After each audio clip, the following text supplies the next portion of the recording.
वाजिबुल एहतराम मुअज़्ज़ज़ बावकार सादात किराम उलमा ज़वील एहतराम गिरामी कद्र बिरादरान इस्लाम ख़वातीन इस्लाम बिलखुसूस सदर जलसा बिरादर तरीक़त हज़रत अल्लामा मौलाना मोहम्मद मदनी साहब बरकाती दामत बरकातुहुल क़ुद्सिया। अस्सलामु अलैकुम व रहमतुल्लाहि व बरकातुहू।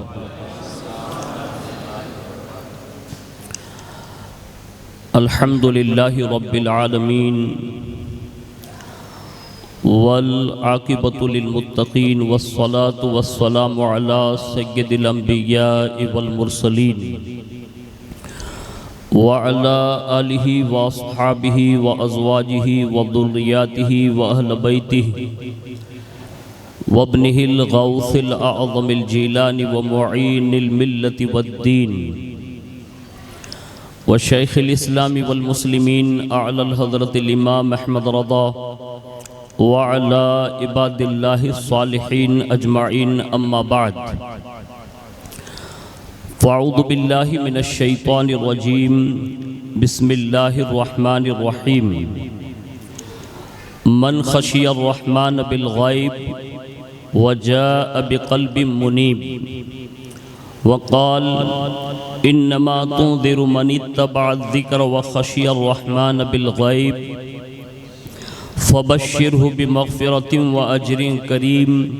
सदक़ल्लाहु मौलानाल अज़ीम व बल्लगना रसूलुहुन नबियुल अमीनुल मुख्तारुल करीम व नहनु अला ज़ालिका लमिनश शाहिदीन व शाकिरीन वल्हम्दुलिल्लाहि रब्बिल आलमीन। आइए सबसे पहले मज़हब अहले सुन्नत वल जमाअत यानी कि मसलक आला हज़रत के कदीम दस्तूर के मुताबिक हम सब के आका व मौला हुज़ूर सरापा नूर सय्यदुना मुहम्मदुर रसूलुल्लाह सल्लल्लाहु ताला अलैहि वालिहि वसल्लम की बारगाह पुरनूर में जी लगाकर दुरूद पाक की नज़रें पेश कर लें। अल्लाहुम्मा सल्लि अला सय्यदना व मौलाना मुहम्मदिन मअदनिल जूदि वल करम व अला आलिहि व अस्हाबिहि व बारिक व सल्लिम सलातुम व सलामन अलैका या रसूल अल्लाह सल्लल्लाहु ताला अलैहि वालिहि वसल्लम। नबी और आले नबी पर एक बार और दिल की गहराइयों के साथ दुरूद व सलाम की सौगात पेश फरमाएँ। सल्लल्लाहु अला नबील उम्मी वालिहि सल्लल्लाहु अलैहि वसल्लम सलातुम व सलामन अलैका या रसूल अल्लाह सल्लल्लाहु ताला अलैहि वालिहि वसल्लम। हुसूल बरकत व नजात के लिए एक बार और दिल की गहराइयों से दुरूद शरीफ पढ़ लें। अल्लाहुम्मा सल्लि अला सय्यदना मौलाना मुहम्मदिन मअदनिल जूदि वल करम व अला आलिहि व अस्हाबिहि व बारिक व सल्लिम सलातुम व सलामन अलैका या रसूल अल्लाह सल्लल्लाहु ताला अलैहि वालिहि वसल्लम। अल्लाह रब्बुल इज़्ज़त की तौफीक से उसके प्यारे महबूब सल्लल्लाहु ताला अलैहि वालिहि वसल्लम के तसद्दुक़ से बिलखुसूस पीराने पीर रोशन ज़मीर सैयदुना शेख अब्दुल क़ादिर जीलानी अल मारूफ गौसुल आज़म दस्तगीर रज़ी अल्लाहु तबारक व तआला अन्हु की निगाह इनायत से माह मुहर्रमुल हराम शरीफ की तीसरी शब में हम और आप तज़किरा शुहदाए करबला करने के लिए हाजिर हैं। अल्लाह रब्बुल इज़्ज़त हमारी आपकी सबकी हाज़िरी को कबूल फरमाएं और इस हाज़िरी को हम सब के लिए दारैन की नेमतों का सबब बनाएं। फ़कीर क़ादरी अपनी गुफ्तगू का आगाज़ उन अशार के साथ करने की सादत हासिल करता है जिसमें किसी ने बारगाह फ़ारूक़ी में अपना खिराज पेश करते हुए यूँ अर्ज़ किया है कि खुल्द की राह के रहबर को उमर कहते हैं। खुल्द की राह के रहबर को उमर कहते हैं, अदलो इंसाफ के पैकर को उमर कहते हैं। अदलो इंसाफ के पैकर को उमर कहते हैं और अपने दिलदार को दिलबर को उमर कहते हैं। अपने दिलदार को दिलबर को उमर कहते हैं, हम चमकते हुए अख्तर को उमर कहते हैं। हम चमकते हुए अख्तर को उमर कहते हैं। और जिसकी हर मौज से इंसाफ के मोती निकले, जिसकी हर मौज से इंसाफ के मोती निकले, उस गोहरे बार समंदर को उमर कहते हैं। उस गोहरे बार समंदर को उमर कहते हैं। और कहते हैं जिनके अफकार को कुरान बनाया रब ने, जिनके अफकार को कुरान बनाया रब ने, हम उसी मर्दे कलंदर को उमर कहते हैं। हम उसी मर्दे कलंदर को उमर कहते हैं। और कहते हैं आप तलवार उठाए तो अरब कांप उठे, आप तलवार उठाएं तो अरब कांप उठे। कुफ्र के दिल में चुभे डर को उमर कहते हैं। कुफ्र के दिल में चुभे डर को उमर कहते हैं। और कहते हैं तूने महबूब की हुर्मत पे ज़बां खोली है, तूने महबूब की हुर्मत पे ज़बां खोली है। काट डालूंगा तेरे सर को उमर कहते हैं, काट डालूंगा तेरे सर को उमर कहते हैं। और हमको है मौत तेरे जामे सुबह से प्यारी, हमको है मौत तेरे जामे सुबह से प्यारी।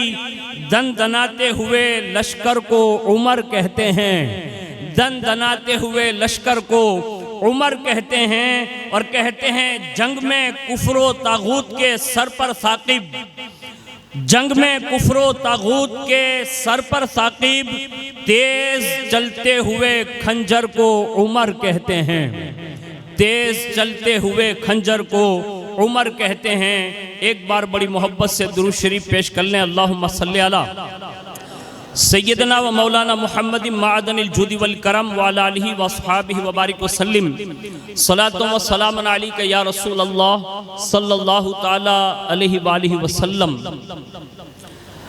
आज की इस बाबरकत महफिल में जिस ज़ाते वाला सिफात को हम और आप सुनने की सादत हासिल करेंगे, उनकी ज़िंदगी के चंद गोशे आपके गोश गुजार करने से पहले मैंने कुरान अज़ीम की 2 आयतें आपके सामने तिलावत करने की सादत हासिल की, जिसमें एक जगह पर अल्लाह रब्बुल इज़्ज़त इरशाद फरमाता है, मन खशियर रहमान बिल गैब वजाअ बिक़ल्बिन मुनीब। फरमाया जो रहमान को देखे बगैर खशियत रखता है और इताअत वाले दिल के साथ आता है। आगे इरशाद फरमाया, इन्नमा तुंदिरु मनी तबा ज़िक्र व खशियर रहमान बिल गैब फबश्शिरहु बिमग़फ़िरतिन व अजरिन करीम। फरमाया तुम तो सिर्फ उसी को ताकीद कर सकते हो जो नसीहत की इत्तिबा करे और रहमान से बिन देखे डरे, तो उसके लिए मग़फ़िरत है और अजर करीम की खुशखबरी है। ये दोनों आयतें और उसके सिवा मुतअद्दिद कुरान अज़ीम की आयतें, जिसमें अल्लाह रब्बुल इज़्ज़त ने क़यामत के दिन अल्लाह की बारगाह में उन नजात पाने वालों का जिक्र फरमाया, उन मग़फ़िरत याफ्ता लोगों का जिक्र फरमाया कि जो बिन देखे अल्लाह से डरे। और साथ में यह भी इरशाद फरमाया कि क़यामत के दिन अल्लाह की बारगाह में वही नजात याफ्ता होगा और उसी को नजात मिलेगी जो बिन देखे अपने रब से डरते रहते हैं। और ये हमारे लिए और आपके लिए एक मैसेज है कुरान अज़ीम का, अल्लाह और उसके रसूल की तरफ से, कि हमें और आपको अपनी जिंदगी में कम अज कम खशियत इलाही के हवाले से इतनी जानकारी होनी जरूरी है कि जब भी कोई फ़ैल या कोई अमाल या कोई भी काम करने जाएं, उससे पहले हमें और आपको अल्लाह की खशियत के हवाले से और अल्लाह के डर के हवाले से ज़रूर सोचना चाहिए। और जिन जिन लोगों के दिलों में ये खशियत घर करती जाएगी और जो लोग भी बिन देखे अल्लाह से डरते रहेंगे, तो अल्लाह की खशियत का ये राज उस पर अफशा हो जाएगा कि बंदा उस खशियत की वजह से एक नहीं बल्कि जिंदगी भर के लिए गुनाहों से अपने आप को बचाता हुआ नजर आएगा। और ये इतना बड़ा इनाम है अल्लाह रब्बुल इज्जत की जानिब से। मैं खशियत के हवाले से चंद बातें आपको बता दूं। नंबर एक तो होता है कि सामने कोई डंडा लेके खड़ा हो और बंदा उससे डरे। एक तो ये है कि कोई खतरा सामने खड़ा हो और उस खतरे से मौल कर बंदा आगे बढ़ सकता है, बिगैर उसके वो आगे नहीं बढ़ सकता, तो बंदा उस खतरे से डरता हुआ नजर आता है।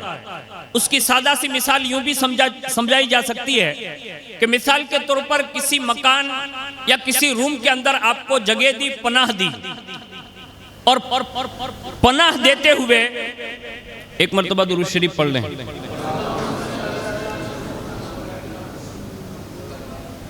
ये कमेटी के जिम्मेदारों से गुजारिश है कि कल से ये कुर्सियां वगैरह 10 बजे से अगर बिछा कर रखेंगे तो सारे मेहमान इत्मीनान के साथ इंशाअल्लाह बैठने की सादत हासिल करेंगे, है ना। एक मरतबा और दुरूद शरीफ पढ़ लें। अल्लाहुम्मा सल्ली अला सैयदना मौलाना मुहम्मद मादनिल जूदी वल करम व अला आलिहि व अस्हाबिहि व बारिक वसल्लिम सलातो व सलाम अलैका या रसूल अल्लाह सल्लल्लाहु तआला अलैहि व आलिहि वसल्लम। तो मैं ये अर्ज कर रहा था कि मिसाल के तौर पर आपको किसी रूम में अगर कोई जगह दे कयाम के लिए, कहे कि आप इसी कमरे में कयाम करेंगे, लेकिन जिसने आपको उस रूम में ठहराया और उसने सिर्फ इतना कहा थोड़ा ख्याल रखिएगा कभी कभी इस रूम में सांप निकल आता है। बस ये सिर्फ समझाने के लिए मिसाल समझा रहा हूं कि किसी ने सिर्फ इतना कह दिया कि कभी कभी इस रूम में सांप निकल आता है। दिल पर हाथ रखकर बताइए कि जो सांप कभी कभी निकलता है, उस रात में हमें और आपको उस कमरे में नींद आएगी? नहीं आ सकती, क्योंकि खतरा है, खशियत है, डर है।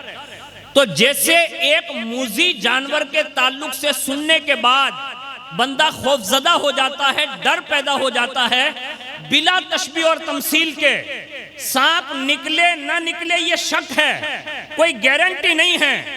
लेकिन याद रखिए, हमने जिस रब का कलमा पढ़ा है वो हर वक्त, हर लम्हा, हर घड़ी वो अपने हर बंदे को मुलाहिजा फरमा रहा है, वो देख रहा है। और जिसे रब देखता हो तो उस बंदे को तो कितना अच्छे से रहना चाहिए, वो खुद उसे गौर करना चाहिए। आज हमारी और आपके सीने के अंदर से अल्लाह की खशियत दूर कर दी गई है। मैं खशियत समझाने लगा हूं, अगर आपके दिल पे बैठ जाए तो इसको लेके जाइए। एक तो होता है आदमी डर की वजह से किसी का डर बैठ जाए, जैसे पुलिस है, वकील है, जज है, गुंडे हैं, ऐसे लोग होते हैं जो लोगों को डरा देते हैं, होता है ना ऐसा। एक होता है सिर्फ उसके मनसब की वजह से डरना, यानी ये पुलिस है इसलिए डर रहा हूं, ये वकील है इसलिए डर रहा हूं, ये जज है इसलिए डर रहा हूं, ये भाईगिरी करता है इसलिए डर रहा हूं, यानी उसका खौफ उसके पावर की वजह से है। और एक डर होता है जो फितरी तौर पर होता है, अब्बा मारते नहीं है लेकिन मेरे वालिद है इसलिए एहतरामन डरता हूं, मेरी माँ मुझे मारती नहीं है लेकिन माँ है, उसके कदमों के तले मेरी जन्नत है इसलिए डरता हूं। पता ये चला, एक खौफ वो होता है जो उसके पावर की वजह से होता है, एक खौफ वो होता है जो उसके मनसब और उसके बड़े ओहदे की वजह से होता है। तो कायनात में बंदे पर यह सबसे बड़ा हक है कि सबसे डरने के बजाय सबसे बेहतर यह है कि वो उस रब से डरे जो सबसे ज्यादा एहतराम और तकद्दुस के काबिल है, यानी अल्लाह से सिर्फ इसलिए डरे कि वो हम सबका रब है। हम सबका मालिक है, हम सबका खालिक है। और जो लोग इससे डर गए ना, तो फिर रातों रात उनकी जिंदगियां बदल दी गई, रातों रात। अब मैं उसी में से हजरत फारूक आजम का तस्करा कर देता हूँ, जिससे आपको ये अंदाजा होगा कि फारूक आजम रज़ी अल्लाह ताला अन्हु इस्लाम कैसे लाए, आखिर वजह क्या बनी, उनके दिल में ये एहतराम इस्लाम पैदा कैसे हुआ। सबसे बड़ी मशहूर वजह तो वही है जो हम और आप हर साल सुनते हैं कि वो हुजूर के कत्ल के लिए आगे बढ़े और फिर उनकी बहन के घर गए और वहीं से वो कनेक्टेड हुए और वहीं से फिर हुजूर की बारगाह में गए। ये मशहूर है। मैं चंद बातें और अर्ज करता हूँ। नंबर 1, हजरत सैयदना शुरैह बिन उबैद वो फरमाते हैं कि हुजूर सैयदना फारूक आजम रज़ी अल्लाह ताला अन्हु अपने इस्लाम लाने का वाकया खुद बयान करते हैं। और वो वाकया ये है, आप फरमाते हैं कि मैं इस्लाम लाने से पहले एक बार हुजूर सल्लल्लाहु अलैहि वसल्लम को तकलीफ देने की नीयत से बाहर निकला, और जैसे मैं बाहर निकला तो आप सल्लल्लाहु अलैहि वसल्लम मुझसे पहले ही मस्जिद हराम में पहुंच चुके थे, यानी काबा शरीफ के हरम में।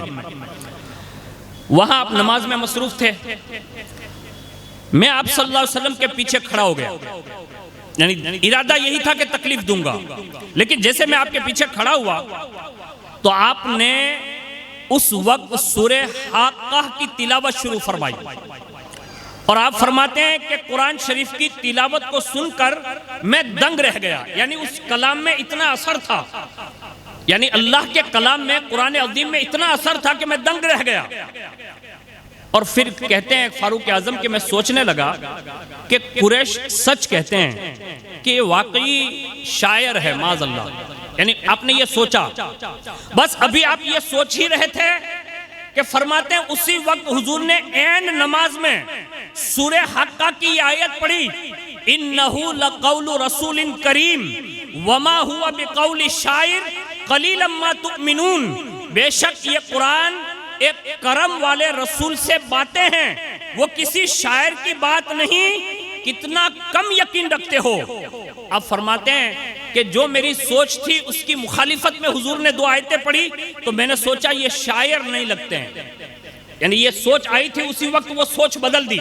आप फरमाते हैं मैंने फिर सोचा हो सकता है काहिन लगते हैं, यानी कहानत जिसको कहते हैं, नुजूमी लोग जिसको कहते हैं, तो कहा ये काहिन लगते हैं, क्योंकि इधर मेरे दिल में ये ख्याल गुजरा अगर ये शायर होते तो जान नहीं पाते, लेकिन ये काहिन लगते हैं। और ताज्जुब की बात है कि उन्होंने मेरे दिल की बात जान ली। अभी ये मैं सोच रहा था कि हुजूर ने सूरे हक्का की और 2 आयतें पढ़ी और इरशाद फरमाया, वला बिक़ौलिन काहिन क़लीलन मा तज़क्करून तंज़ीलुम मिर रब्बिल आलमीन। फरमाया और न किसी काहिन की बात कितना कम ध्यान करते हो, उसने उतारा है जो सारे जहान का रब है। यानी फारूक आजम अभी दिल में सोच रहे हैं, कुरान अज़ीम से हुजूर ऐन नमाज में जवाब दे रहे हैं।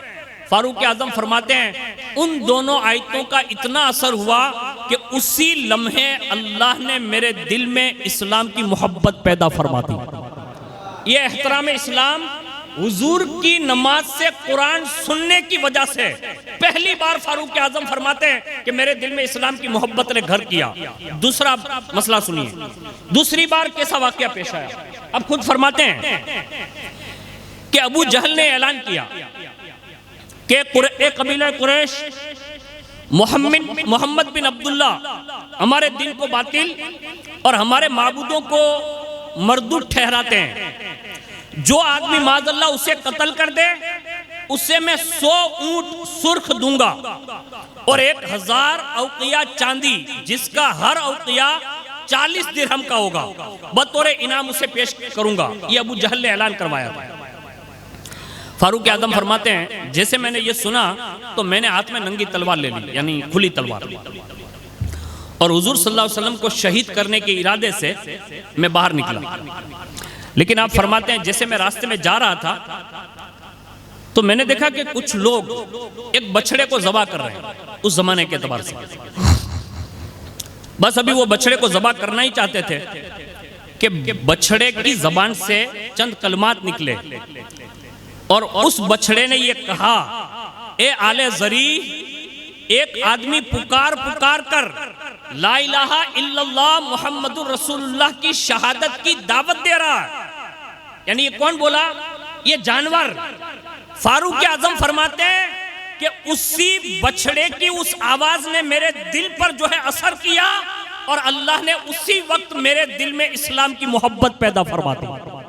यानी ये बछड़ा जो है ये रसूलुल्लाह सल्लल्लाहु अलैहि वसल्लम की तरफ इशारा कर रहा था कि हुजूर ला इलाहा इल्लल्लाह मुहम्मदुर रसूलुल्लाह की दावत दे रहे हैं और लोग जो है अपनी धुन में। तो ये बछड़े की जबान से सुनने के बाद फरमाते हैं मेरे दिल में इस्लाम की मोहब्बत पैदा हो गई। अब यहाँ रुककर मैं एक जुमला अर्ज करता हूँ, आप घबराइएगा नहीं। मेरे सर पे क्या बंधा हुआ है? अमामा। सिंग तो नहीं है ना, यानी मैं जानवर नहीं लगता, इंसान हूं।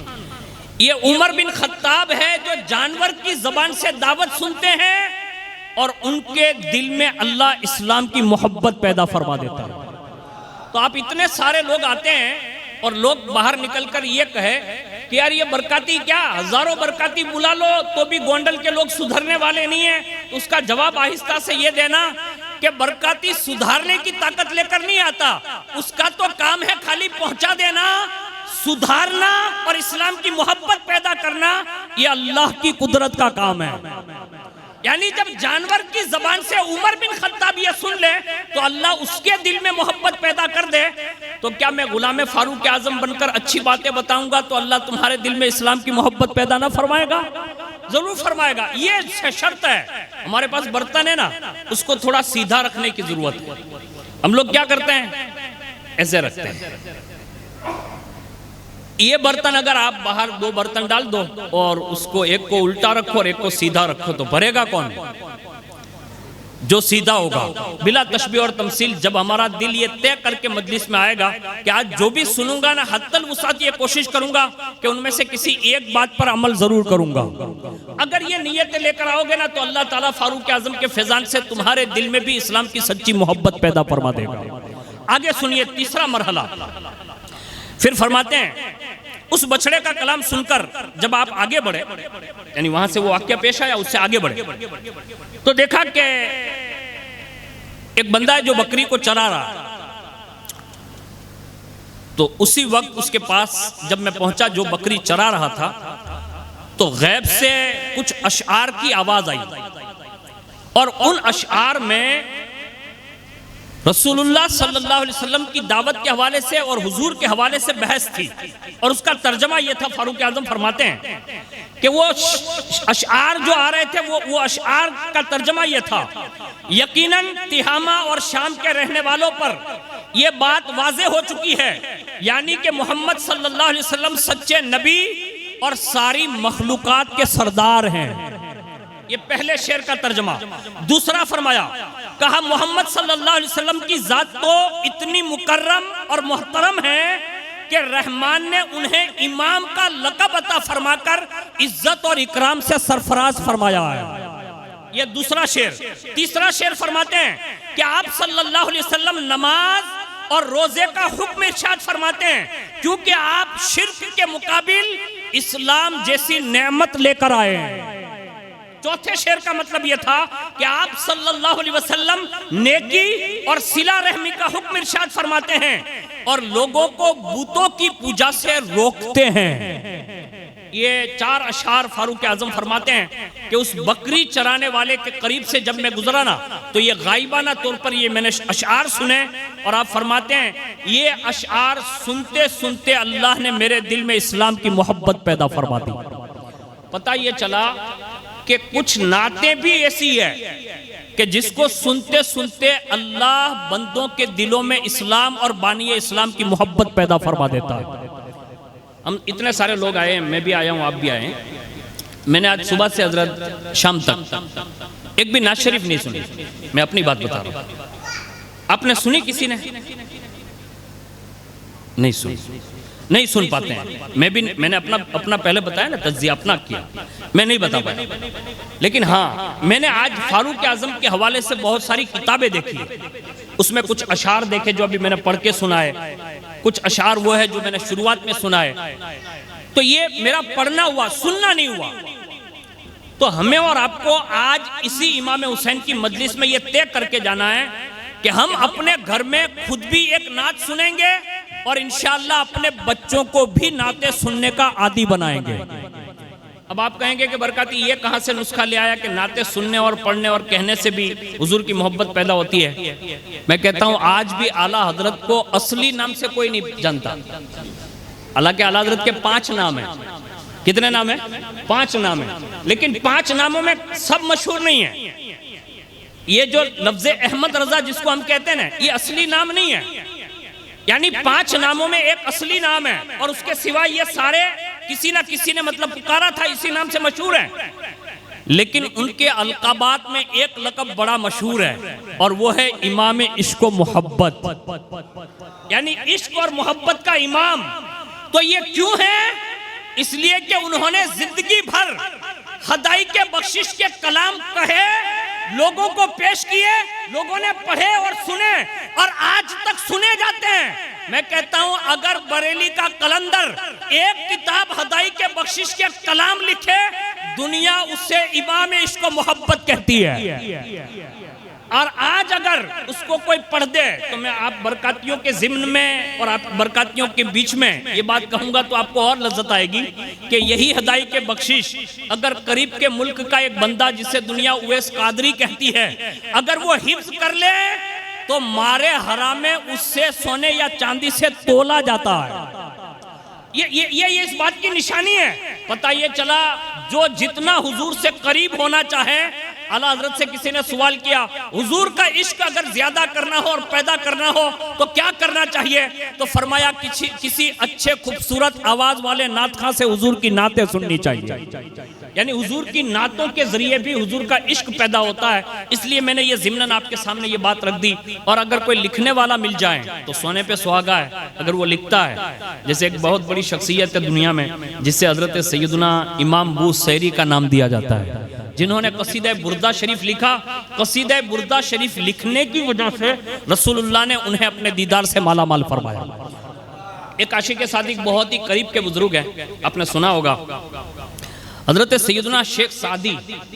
और ये इतने बड़े बुजुर्ग हैं कि अहले इल्म जानते हैं कि उनकी लिखी हुई फारसी में जो किताबें हैं अशार की सूरत में, हिकायत की सूरत में, वो बड़े बड़े इदारों में आज भी दाखिले निसाब है, जिसको गुलिस्तां और बोस्तां कहते हैं। तो ये बहुत बड़े शायर अच्छे गुजरे हैं। एक मरतबा हुजूर की नात के लिए कुछ कलमात उन्होंने कहे, यानी चंद मिसरे। उसमें से पहला मिसरा ये था, बलगल उला भी कमालिही कशफत दुजा भी जमालिही हसूनत जमीउ खिसालिही। बस ये अभी इतने बने, चौथा मिसरा बन नहीं पा रहा था। अब लिख रहे हैं किसके बारे में? हुजूर की शान में। 3 मिसरे बनते हैं, चौथा बन नहीं रहा था। तशवीश हुई कि आखिर ये चौथा मिसरा जबान पे आता क्यों नहीं। बस इसी सोच में रात में सोए, हुजूर ने दीदार से माला माल फरमाया। अभी लिखे थे 3 अशार, लिखे थे 3 अशार, चौथा ये बनता नहीं था मिसरा। उसी कश्मकश में सोए, पता ये चला शेख सादी तो शिराज में लिख रहे थे, लेकिन मकीने गुंबदे खजरा जान रहे थे कि मेरा सादी लिख रहा, मेरा सादी। बस उसी सोने में हुजूर ने करम फरमाया, अपने दीदार से माला माल फरमाया और फरमाया शेख सादी वो अशार कहे वो सुना। यानी हुजूर आकर ये बता रहे हैं कि ये तुझे ही पता नहीं है जो तूने लिखे हैं, बल्कि जिसके बारे में लिखा है ना वो नबी आखिरुज़्ज़मा भी जानते हैं। सुनाओ। उन्होंने अर्ज किया हुजूर 3 मिसरे बने, चौथा बनता नहीं है। बस इतना कहना था। हुजूर ने कहा सादी वो 3 ही सुना, वो 3 ही सुना। बस ये 3 अभी पढ़े, बलगल उला भी कमालिही कशफत दुजा भी जमालिही हसूनत जमीउ खिसालिही। अभी यहाँ रुकना था। हुजूर ने आगे से मिसरा देते हुए कहा सल्लू अलैहि वाली, यानी रसूलुल्लाह ने ये मिसरा मिलाया। पता ये चला कि ये रुबाई जो है उसमें 3 मिसरे शेख सादी के हैं और चौथा मिसरा बनफ्से नफीस रसूलुल्लाह ने बनाकर अता फरमाया। जब नाते लिखने वाले शेख सादी जैसे हो ना, तो चौथा मिसरा मुकम्मल करने के लिए आमिना के लाल आते हैं। बनाएंगे आदत इंशाअल्लाह नाज शरीफ की। सुनिएगा। लोग तो क्या करते हैं, मैं कुर्ब जवार में से गुजरता हूँ कभी कभी, तो लोग गाने बजाते हैं। गानों से क्या होता है मालूम है? निफाक परवान चढ़ता है। निफाक समझते हैं? मुनाफिकत। यहां तक कि वो निफाक कुफ्र की सूरत इख्तियार कर लेता है। गाने मत सुनिए, बल्कि अल्लाह और उसके रसूल की हम्द और नात और मनकबतें सुनिए। अल्लाह इनकी मनकबतें और नातें सुनते सुनते अल्लाह तुम्हारे दिल में भी रसूलुल्लाह की अजमत पैदा कर देगा। ये मैंने ज़िम्नन ये बात अर्ज कर दी। चौथा मरहला सुनिए फारूक आजम का। चौथे नंबर पर फारूक आजम फरमाते हैं कि जब ये बछड़ा, ये गाय, ये वाकया हो गया तो आप फरमाते हैं मैं वहां से आगे गुजरा तो जिमार पर से मेरा गुजर हुआ। और जिमार ये उस जमाने में एक बूत का नाम था। तो फरमाया कि वहीं से मेरा गुजर हुआ। मैंने देखा कि लोग जिमार की परस्तिश कर रहे हैं, यानी उस बूत को पूज रहे हैं। आपने उस बूत के करीब जाकर देखा कि लोग उसको चढ़ावा चढ़ा रहे हैं और पूज रहे हैं। तो आप फरमाते कभी मैं वहीं खड़ा ही था कि उस बूत से कुछ अशआर की आवाज आने लगी, यानी वो बूत बोला, यानी उसके अशआर सुने। अब फरमाते हैं उसके अशआर जैसे सुनने को मिले जिनसे ईमान पर शौक दिलाया गया था। और हुजूर सल्लल्लाहु अलैहि वसल्लम के हवाले से जो मैं इरादा लेकर चला था, यानी वो अशआर सुनने के बाद मेरा वो इरादा जो घर से निकला था कि मैं हुजूर को शहीद कर दूंगा, फरमाते हैं ये जिमार के अशआर सुनकर मैंने वो इरादा बदल डाला। यानी शहीद करने का जो इरादा था वो मैंने बदल डाला। और वो 5 अशआर फारूक आजम फरमाते हैं कि वो कहता है जिमार बूत बर्बाद हो गया, हालांकि उस वक्त से इबादत की जा रही थी जबकि कुरान अभी नाजिल न हुआ था और मोहम्मद सल्लल्लाहु अलैहि वसल्लम की बिअसत भी न हुई थी। दूसरे शेर में उसने कहा हजरत सैयदना ईसा बिन मरियम के बाद जो नबूवत हिदायत का अब वारिस है वो कबीला कुरैश का हिदायत देने वाला एक शख्स है। आगे उसने कहा वो दिन दूर नहीं जब जिमार और उसके मानिन दूसरे बूत की परस्तिश करने वाले कह उठेंगे कि काश जिमार और दिगर बूतों की इबादत न की जाती। चौथे अशार में कहा ए अबू हफ्स, ये जिमार ने कहा ए अबू हफ्स, और ये अबू हफ्स हजरत फारूक आजम की कुन्नियत है। पता ये चला ये शेर में ये बूत कह रहा था ए अबू हफ्स अपने मौजूदा इरादे से हाथ रोक ले, यानी जो इरादा करके निकला उसे हाथ रोक ले, तुझे भी हुकूमत मिलेगी। यानी ये बूत गवाही दे रहा था, कहा तुझे भी हुकूमत मिलेगी। बनु अदी की दी हुई मौजूदा इज्जत के अलावा भी अल्लाह तुझे बड़ी इज्जत से माला माल फरमाएगा। यानी ये फारूक आजम फरमाते हैं कि जब ये अशार सुने तो मुझे ताज्जुब हुआ और मेरे ताज्जुब में मजीद इजाफा हुआ और उसी दिन अल्लाह ने इस्लाम की मोहब्बत मेरे दिल में पैदा फरमा दी। ये 4 मरहले हुए। 5वां सुनिए। फारूक आजम फरमाते हैं कि कबूल इस्लाम में एक वाकया ऐसा पेश आया कि जो मेरी इस्लाम कबूल करने में मददगार बन चुका था, यानी मुआविन साबित हुआ। वो ये था, खुद बयान फरमाते हैं एक मरतबा बूत खाने के बूतों के करीब में जाकर सो गया और जैसे सोया हुआ था ना तो एक शख्स बूतों के चढ़ावे के लिए एक बछड़ा लाया, उससे आकर ज़बा किया। अचानक एक जोर से खौफनाक चीखदार आवाज सुनाई दी, लेकिन मुझे मालूम नहीं था कि ये चीखने वाला कौन है, लेकिन कोई कह जरूर रहा था या जली अमरुन नजी रजुलुन फसीहुन यकूलु ला इलाहा इल्लल्लाह। ए शख्स, कितनी अहम बात है कि एक फसीह और बलिग शख्स कह रहा था कि अल्लाह के सिवा कोई माबूद नहीं। और जैसे ये आवाज आई ना तो फरमाते ये आवाज सुनकर सब लोग भाग गए। अलबत्ता आप फरमाते हैं मैं वहीं मौजूद रहा। मैंने सोचा ये क्या राज है, जरूर जानने की कोशिश करूंगा। अचानक फिर फरमाते हैं कि वही आवाज दोबारा आई, या जलीहु अमरुन नजी रजुलुन फसी यकुलु ला इलाहा इल्लल्लाह।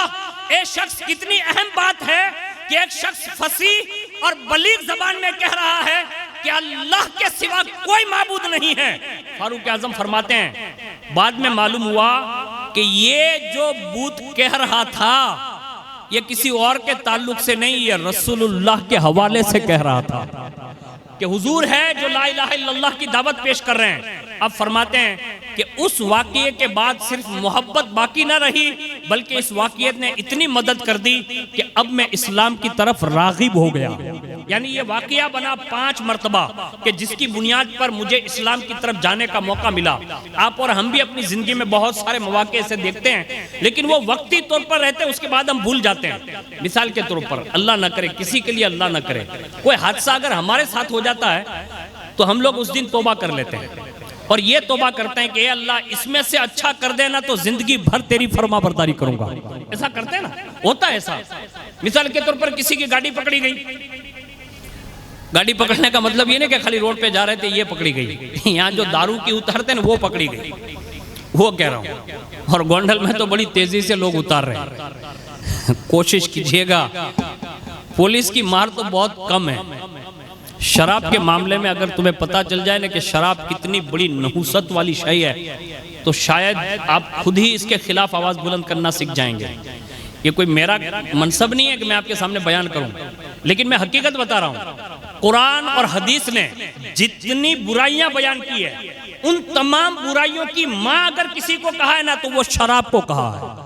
यानी ये इतना बड़ा नुकसानदेह है जिसको हम और आप कभी सोच भी नहीं सकते। और हमारे जवानों में आज बड़ी तेजी के साथ शराब की तरफ लोगों को रागिब किया जा रहा है। खुदारा कोशिश कीजिए, अपनी नौजवान नस्ल को बचाइए, खूब बचाइए, मेहनत कीजिए और इस पे बाकायदा मोर्चा खोलिए। मोर्चा खोलने का मतलब ये है तमाम इमाम इकट्ठा हो, तमाम पीराने इज़ाम इकट्ठा हो, सादात इकट्ठा हो, समाज के लोग इकट्ठा हो और बाकायदा कोई ऐसा प्लान बनाए और उन अहबाब को बुलाया जाए और उन्हें नरमी के साथ इसकी बुराइयां बयान की जाए कि ये शराब ये है। अगर हमने और आपने इस पे कोशिश की, अगर किसी एक माँ का बेटा भी बच गया ना, तो मैं समझता हूँ ये हमारा प्रोग्राम नजात के लिए काफी हो सकता है। बचाओ आप। आज हमारी कौमें बदनाम हो गई इस मामले में। खुदारा कोशिश कीजिए, शराब से बचाइए, जुए से बचाइए, हराम कमाई से बचाइए, अपनी नस्लों को हलाल की तरफ रागिब कीजिए। ये मैंने 5 वाकयात फारूक आजम रज़ी अल्लाह ताला अन्हु के साथ जो पेश आए ना, उसमें से ज़िम्नन मैंने आपके सामने ये बात अर्ज कर दी। अब जो असल वाकया है वो मैं आपके सामने पेश करता हूँ कि आखिर फारूक आजम हकीकी मानों में इस्लाम में कैसे दाखिल हो गए। अब फरमाते हैं कि फारूक आजम रज़ी अल्लाह ताला अन्हु खुद इरशाद फरमाते कि एक रात मेरी बहन यानी खुद की बहन दर्द ज़े में मुब्तला हुई, लिहाजा रात गुजारने के लिए मैं अपने घर से निकला। यानी मेरी बहन को ये तकलीफ थी, मैं वहाँ से निकल आया और सीधा पहुँच गया हरम में और काबा शरीफ यानी बैतुल्लाह शरीफ जो था उसके पर्दों में जाके पीछे मैं मतलब चला गया। अब वहाँ बैठा हुआ था, अचानक मैंने देखा कि हुजूर सल्लल्लाहु अलैहि वसल्लम तशरीफ लाए और सीधे हतीम में, काबे शरीफ के हतीम में अंदर दाखिल हो गए। आप सल्लल्लाहु अलैहि वसल्लम ने 2 ऊनी कपड़े ओढ़े हुए थे। फिर आप सल्लल्लाहु अलैहि वसल्लम अल्लाह अज़्ज़ व जल ने जो चाहा उसके मुताबिक हुजूर ने वहाँ नमाज अदा फरमाई, फिर वापस तशरीफ ले गए। उसी दौरान मैंने एक पुर असर गैर मानूस कलाम सुना जो इससे पहले मैंने कभी नहीं सुना था। यानी ऐसा कलाम सुना जो मैंने कभी नहीं सुना था। मैं फौरन काबा शरीफ के पर्दों से बाहर निकला और आप सल्लल्लाहु अलैहि वसल्लम के पीछे पीछे चल दिया। अब उमर है, हुजूर के पीछे चल रहे और पीछे पीछे जैसे कदमों की आहट बढ़ी तो फारूक आजम फरमाते हैं कि हुजूर ने मेरे पीछे आने की आहट महसूस फरमा दी कि मैं पीछे पीछे आ रहा हूं। आगे फरमाते हैं कि हुजूर ने उसी वक्त पूछा कौन, यानी पीछे पीछे मैं जा रहा था तो हुजूर ने ऐसे आगे बढ़ते हुए पूछा कौन। मैंने कहा उमर बिन खत्ताब, यानी अपना नाम लिया। फरमाया या उमर मा तदऊनी लैलन वला नहारन, यानी फरमाया ए उमर तुम रात दिन किसी वक्त भी मेरे ताक़ुब से बाज नहीं आते, यानी हर वक्त आप मेरा पीछा कर रहे हैं। सैयदना फारूक आजम फरमाते हैं फखशीतू, मैंने जो पहले आयत पढ़ी ना वो फारूक आजम फरमाते हैं कि फखशीतू, बस उसी वक्त मेरे दिल में हैबत बिठा दी गई, यानी मैं डर गया। और फिर फरमाते हैं अयदु अलैया, फरमाते हैं मैं इस बात से डर गया कि कहीं रसूलुल्लाह मेरे बारे में बद्दुआ ना कर दे, यानी इस मामले में मैं डर गया। आप सल्लल्लाहु अलैहि वसल्लम ने इरशाद फरमाया, कहा उमर कलमा शहादत क्यों नहीं पढ़ते। बस अभी हुजूर ने यह जुमला कहा, फारूक आजम फरमाते हैं ये पहला मरहला था जिसमें मैंने कलमा शहादत पढ़ा, और जैसे ही आप सल्लल्लाहु अलैहि वसल्लम ने कलमा शहादत मेरा सुना तो फरमाया उस्तुरहु, यानी ए उमर इस कलमे को अभी छुपा कर रखना, इससे जाहिर मत होने देना। ये एक पहला वाकया था जिसमें फारूक आजम ने इस्लाम कबूल करके हुजूर सल्लल्लाहु अलैहि वसल्लम के सामने कलमा शहादत की गवाही दी। और मैंने उस वक्त अर्ज की, फारूक आजम फरमाते हैं वल्लज़ी बाअसका बिल हक़ ला उअलिनन्नहु कमा आलनत शिर्क, यानी ए मेरे करीम आका उस जात की कसम जिसने आपको हक के साथ मबूस फरमाया है, मैं जरूर इस कलमे की भी शहादत ऐसे ही जाहिर करूंगा जैसे इस्लाम कबूल करने से पहले शिर्क को जाहिर किया करता था। यानी इसको अब छुपा कर नहीं रखूंगा, इसको अलल ऐलान लोगों के सामने जाहिर करूंगा। ये फारूक आजम का एक पहला वाकया पेश आया जिसमें हुजूर ने उन्हें ये नसीहत फरमाई। दूसरा वाकया वही है जो हम हर साल सुनते हैं कि फारूक आजम फरमाते हैं कि मैं हुजूर को शहीद करने के लिए जैसे घर से बाहर निकला, एक बंदा मुझे मिला और उसने मुझसे पूछा कहाँ का इरादा। मैंने कहा कि मोहम्मद बिन अब्दुल्ला का किस्सा पाक करने जा रहा हूं। जैसे ये जुमला उन्होंने कहा तो उन्होंने सामने से कहा, उस बंदे ने कहा उमर अगर तुम मोहम्मद बिन अब्दुल्ला को शहीद करोगे तो क्या बनु हाशिम और बनु जोहरा ये तुम्हें जिंदा रहने देंगे, यानी उनका खानदान बड़ा है तो वो लोग तुम्हें जिंदा नहीं छोड़ेंगे। बस इतना कहा। फारूक आजम ने कहा तेरी जबान से लगता है कि तू भी मोमिन हो चुका है। यानी वो बंदा जो बात कर रहा था उसके ताल्लुक से कहा कि मुझे लगता है कि तू भी मोमिन हो चुका है, तूने अपना पुराना दिन छोड़ दिया है और तुम भी मुसलमान हो चुके हो। उसने कहा उमर क्या मैं तुम्हें इससे भी ज्यादा बड़ी बात ना बताऊं? तो कहा क्या? कहा सिर्फ मैं ही मुसलमान नहीं हुआ, तुम्हारी बहन भी मुसलमान हो चुकी है और तुम्हारे बहनवी भी मुसलमान हो चुके हैं। यानी हजरत सैयदतुना उम्मे जमील फातिमा बिनते खत्ताब और बहनवी हजरत सैयदुना सईद बिन ज़ैद, ये दोनों भी मुसलमान हो चुके हैं। बस इतना सुनना था।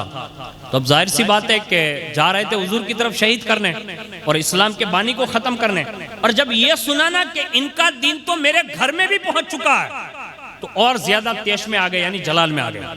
और उसके बाद वहीं से रास्ता मोड़ा और उसके बाद सीधे अपने बहन की घर की तरफ पहुंचे और जैसे अंदर घर के दरवाजे पर पहुंचे, दरवाजे को खटखट किया तो उस वक्त हजरत सैयदुना खब्बाब मौजूद थे और उनके सामने दोनों बहन और बहनवी ये कुरान अज़ीम मतलब वो पढ़ा रहे थे। जैसे ही फारूक आजम के आने की खबर सुनी फौरन चुप हो गए और सैयदुना फारूक आजम जैसे अंदर आए पूछा कुछ पढ़ने की आहट आ रही थी, क्या पढ़ रहे थे तुम लोग?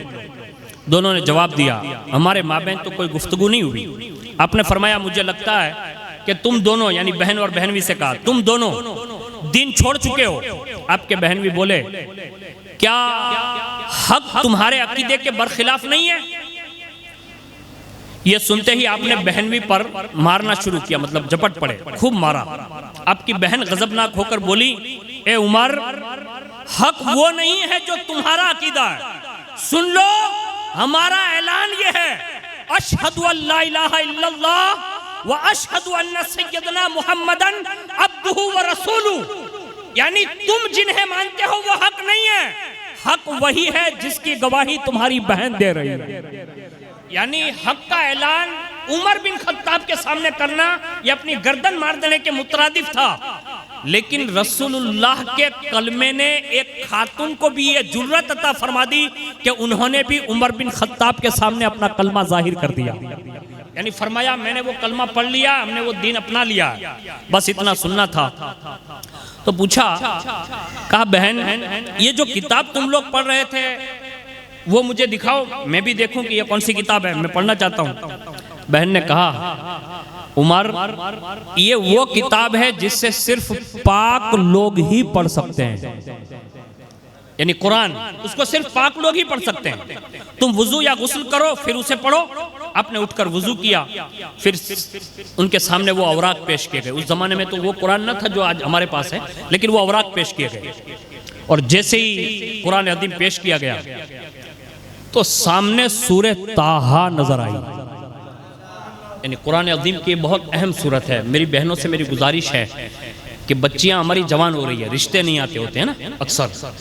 हमारे बुजुर्ग सूफिया ने, आमिलीन ने यह बयान किया है कि जिनकी बेटियों के रिश्ते न होते हो, वो खुद बेटी या उनके माँ बाप या उनका भाई अगर रोजाना सूरह ताहा पढ़े, अल्लाह उनके लायक बेहतर से बेहतर रिश्ता अता फरमा देगा।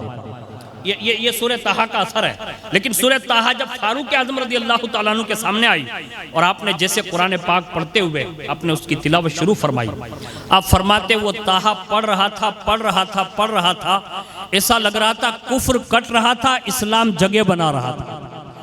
यहां तक के फरमाते हैं कि वो पढ़ते पढ़ते उन्होंने फौरन बंद किया और बंद करने के बाद फरमाते बहन अब जल्दी कर, मुझे मोहम्मदुर रसूलुल्लाह के पास ले चल।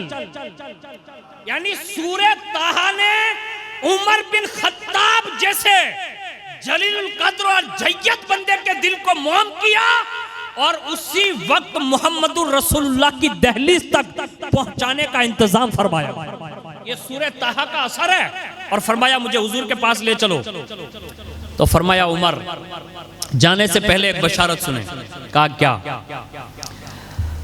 कहा बशारत यह है कि हुजूर सल्लल्लाहु अलैहि वसल्लम ने जुमेरात की रात मुसलसल एक दुआ मांगी थी। कहा क्या? कहा दुआ ये थी कि अल्लाहुम्मा इज़्ज़ल इस्लाम बि उमर इब्नुल खत्ताब व बि अम्र इब्नुल हिशाम। यानी ये अल्लाह इस्लाम को उमर बिन खत्ताब के जरिए या अम्र बिन हिशाम के जरिए इज्जत अता फरमा। बस हुजूर की ये दुआ अल्लाह ने तुम्हारे हक में कबूल फरमा ली है। यानी ये अबू जहल और उमर बिन खत्ताब ये दोनों के हवाले से दुआ थी, अल्लाह ने उमर के हक में ये दुआ कबूल फरमा ली। अब यहाँ से एक बात और भी बता दूं, कभी कभी हम लोग ये सोचते हैं कि जो एकदम इस्लाम से दूर हो चुके होते मुसलमान हैं, हमारे माशरे में ही होते हैं, लेकिन वो अपनी जबान में यूं कह ले वो डॉन बन चुके होते हैं, यानी भाईगिरी करते होते हैं, मतलब ज्यादा पावर होता है, तो हम लोग उसको उसके हाल पे कभी कभी छोड़ देते हैं कि भाई ये लोग सुधरने वाले लोग नहीं हैं। ऐसा नहीं कीजिए, बल्कि उन्हें सुधारने के लिए सीरत नबी का ये एजाज है कि हजरत फारूक आजम अरब में थे बड़े बहादुर और उनसे पूरा अरब डरता था, और अबू जहल जो था ना वो भी अपने जमाने का सरदार था, लेकिन उनके जरिए भी हुजूर ने अल्लाह से दुआ की कि अल्लाह इन दोनों में से किसी एक के जरिए इस्लाम को इज्जत अता फरमा। यानी वो अपनी ताकत, अपना पावर जो गलत इस्तेमाल कर रहे थे, उनके दुरुस्त इस्तेमाल के लिए हुजूर ने इस्लाम को ये पेश किया और कहा अल्लाह इनके पावर के जरिए इस्लाम को इज्जत अता फरमा। और जैसे ये दुआ की, दूसरे ही दिन अल्लाह ने वो दुआ कबूल फरमा ली और ये हजरत फारूक आजम रज़ी अल्लाह तआला अन्हु इस्लाम ले आए। उन्होंने कहा चलो हुजूर की बारगाह में चलते, ये बशारत सुनने के बाद। और जैसे ही पूछा अपनी बहन और बहनवी से, हजरत खब्बाब से कि हुजूर कहाँ हैं, तो कहा इस वक्त वो हजरत अरकम के घर में। कहा चलो वहां चलते हैं। सैयदना फारूक आजम, उनकी बहन और बहनवी और उनके उस्ताद जो थे वो तीनों चारों गए, और जैसे वहां दरवाजे पर पहुंचे तो दरवाजे पर जहां सहाबा और मौजूद थे वहां हजरत अमीर हमजा भी मौजूद थे। यानी रसूलुल्लाह के सगे चचा हजरत अमीर हमजा जिसको कहते हैं, जो मदीना शरीफ लोग गए उन्हें मालूम होगा कि मैदान उहद में एक वसी जालियां लगी हुई है और उसमें सरकार अमीर हमजा रज़ी अल्लाह तआला अन्हु उन तमाम शोहदा के साथ अपनी शान जलवा फिगन है। वही हजरत अमीर हमजा हुजूर के उस दरवाजे पर निगहबानी के लिए मौजूद है। सहाबा भी मौजूद है। जैसे ही हजरत फारूक आजम की आमद की खबर सुनी तो सहाबा जो नए नए इस्लाम लाए थे तो उन्होंने कहा कि उमर की आवाज़ लगती है, यानी उमर आया लगता है। तो हजरत अमीर हमजा ने फरमाया, कहा घबराओ नहीं, अगर उमर अच्छी नीयत से आ रहा है और अल्लाह ने उसकी सलामती चाहिए तो उमर बच जाएगा, वरना उसका कत्ल करना अमीर हमजा के लिए कोई बड़ी बात नहीं है। यानी ये रसूलुल्लाह के चचा का जिगर था, यानी बरजस्ता साहबा से घबराना नहीं, अगरचे उमर आया तो अच्छी बात है, नीयत अच्छी है तो अल्लाह ने उसे बचा लिया, वरना उमर का मुकाबला करना अमीर हमजा के लिए कोई बड़ी बात नहीं है, क्योंकि ये अल्लाह के शेरों में से एक शेर है। रसूलुल्लाह सल्लल्लाहु अलैहि वसल्लम ने उन्हें सैयदुल शुहदा का लक़ब जो दिया था, तो ये हज़रत अमीर हमज़ा की ये तसल्ली थी साहबा के लिए। और उसके बाद जैसे ही साहबा ने हुजूर को इत्तला दी, कहा उमर आए हुए हैं। हुजूर ने जैसे ये सुना ना, तो हुजूर कमरे से खुद बाहर तशरीफ लाए, यानी रसूलुल्लाह तशरीफ लाए, बाहर तशरीफ फरमा हुए। हुजूर ने बाहर तशरीफ लाते ही फारूक आजम के मतलब कंधे, या एक रिवायत में के गिरेबान ऐसे हुजूर ने थामा, और जो तलवार थी ना उसको भी पकड़ी, और पकड़ कर इरशाद फरमाया, उमर क्या तुम इस वक्त बाज ना आओगे, यानी तुम उस वक्त बाज आओगे जब वलीद बिन मुगीरा की तरह अल्लाह भी तुम्हारे बारे में कोई जिल्लत वाली आयत नाजिल फरमाएगा। यानी हुजूर ने ये गिरबान पकड़कर इन्हें झिंझोड़ा, यानी डराया।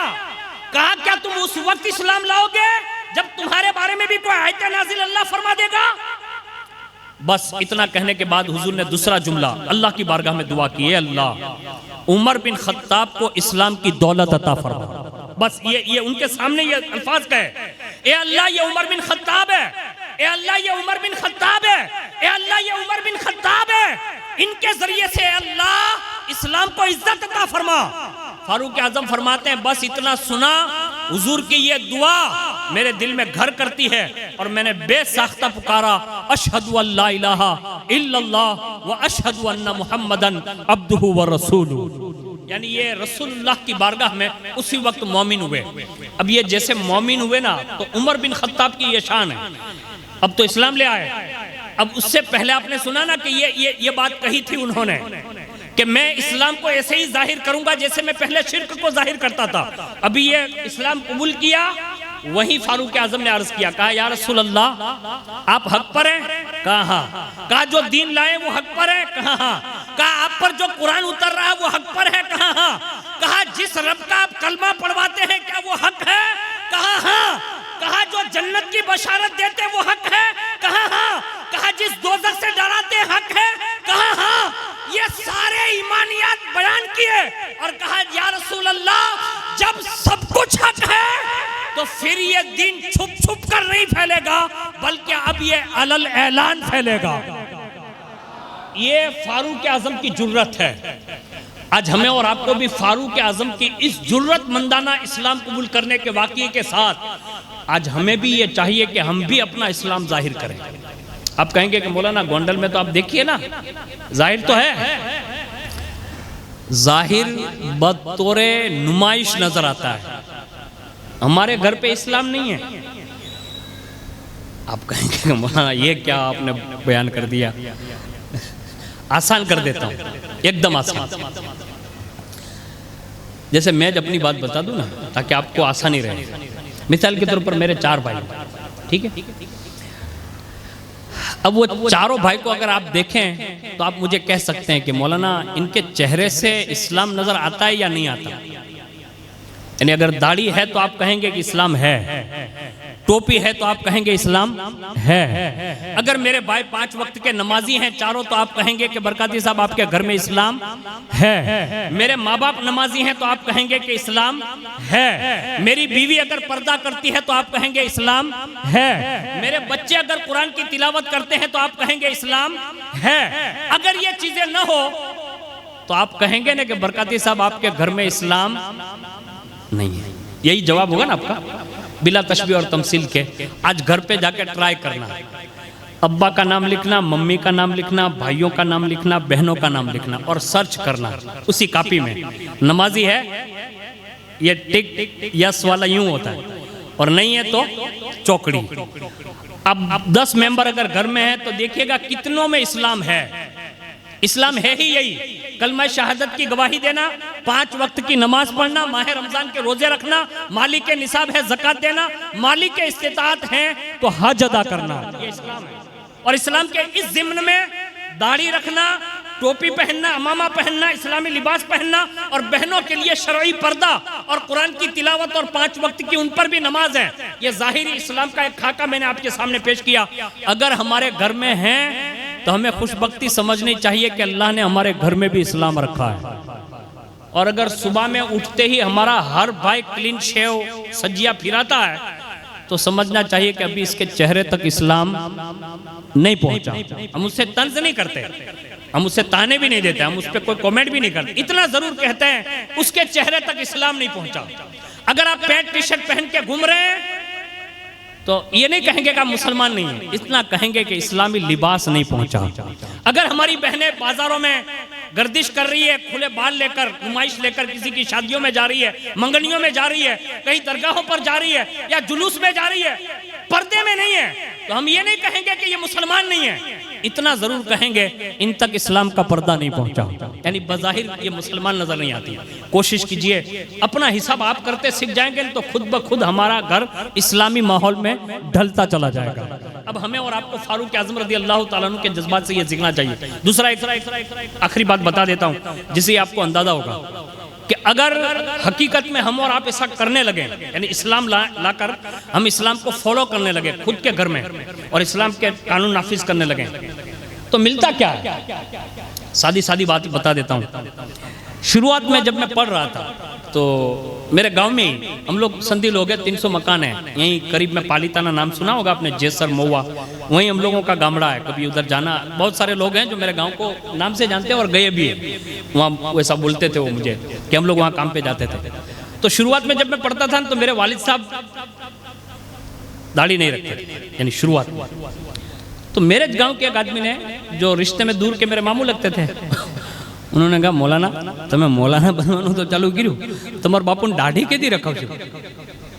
तो जाहिर सी बात है ना कि मैं मौलाना हूं तो मेरा फर्ज है, मैं पढ़ने के लिए गया हूं।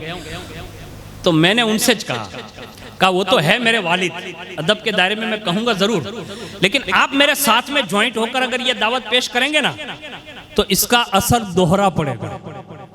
यानी आप मुझे कहेंगे उनके सामने ये बात जो अभी आप मुझे अकेले में कह रहे हैं, ठीक है कहूंगा, उनको ले गया घर और मेरे वालिद साहब बैठे हुए थे घाट पे, हम दोनों जाके मतलब हाथ चूम के सामने बैठ गए हम लोग, और बात में फिर ये मेरे मामू ने चर्चा शुरू की और शुरू करते करते मेरे वालिद साहब से कहा तमारो छोकरो पढ़े छे माशाअल्लाह ने सारू नाम कमाशे आगळ जईने, तो हवे आप पढ़े छे न्याथी बधाईने तकरीर करशे तो पहली तकरीर तो ये तमारे सांभळवी जोईए ने।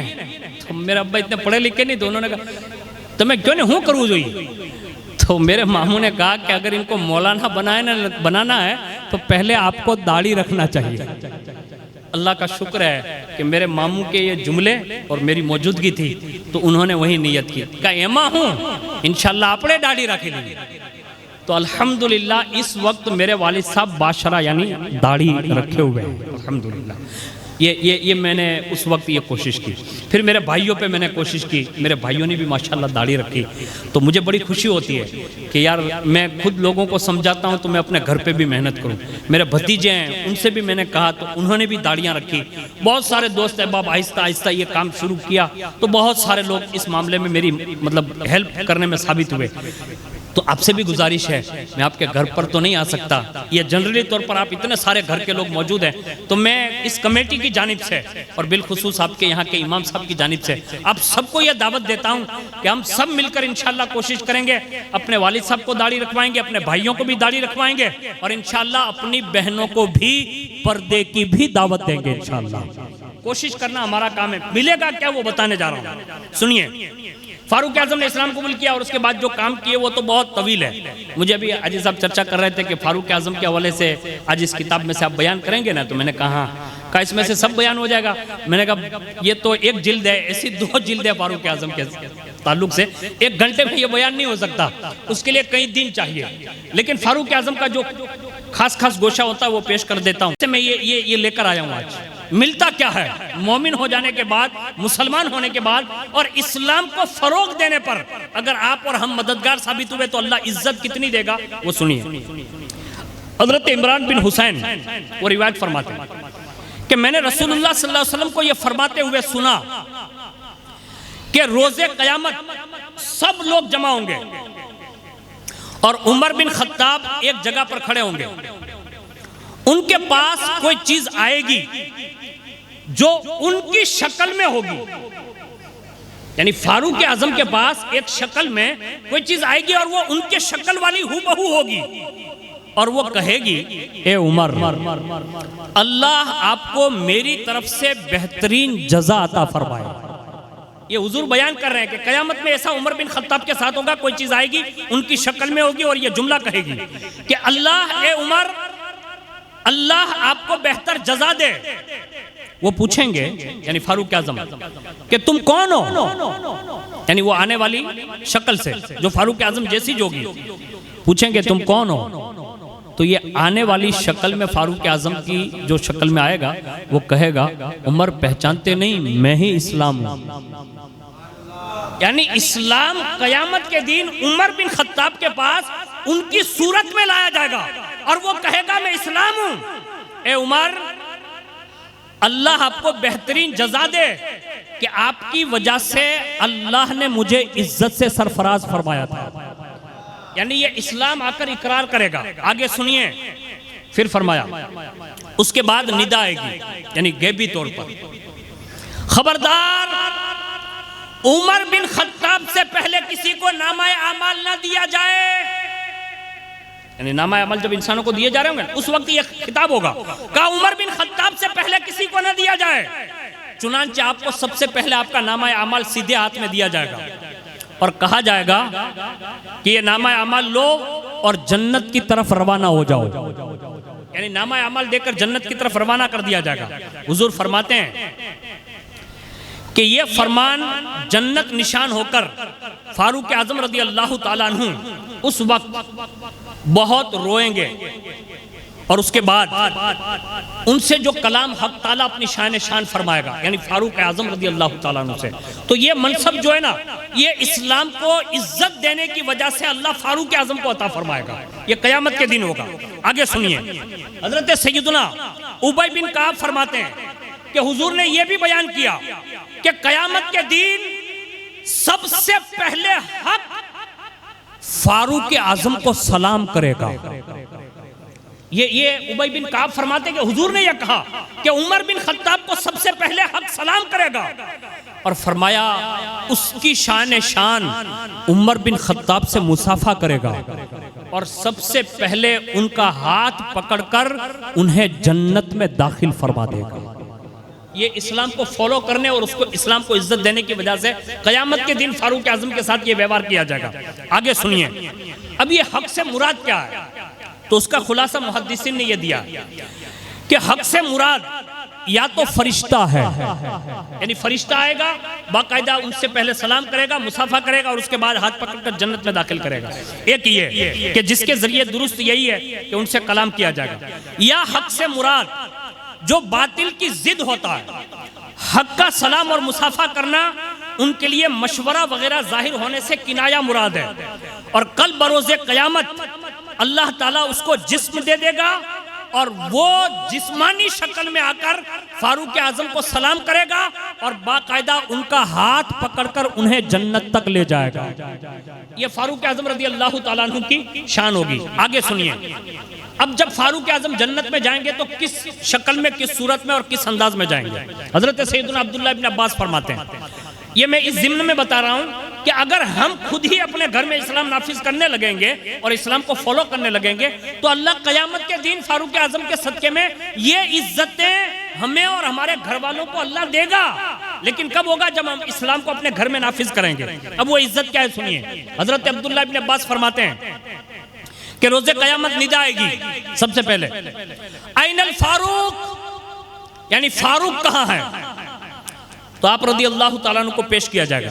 फिर कहा जाएगा मरहबम बिका या अबा हफ्सिन हादा किताबक इन शिअत फक़रा व इन शिअत फला फ़क़द गुफ़िरत लक। यानी फरमाया जाएगा ए अबू हफ्स, यानी फारूक आजम की कुन्नियत है, कहा जाएगा ए अबू हफ्स ये तुम्हारा अमल नामा है, अगर चाहो तो पढ़ो, न चाहो तो मत पढ़ो, यानी रहने दो। और कहा जाएगा मैंने तुम्हें बख्श दिया है, यानी फारूक आजम रज़ी अल्लाह ताला अन्हु को बख्शिश का परवाना मिलेगा, कहा मैंने तुम्हें बख्श दिया। उसके बाद लिखा है कि इस्लाम खुद आकर कहेगा, यानी ये जिसको हम मानते हैं जिस दिन को, वो अल्लाह ताला उन्हें शक्ल दे देगा, वो अल्लाह की बारगाह में जाएगा और इस्लाम आकर रब की बारगाह में कहेगा, या रब्बी हादा उमर आइज़नी फी दारी दुनिया फ़अइज़्ज़ुहु फी अरसातिल क़यामा।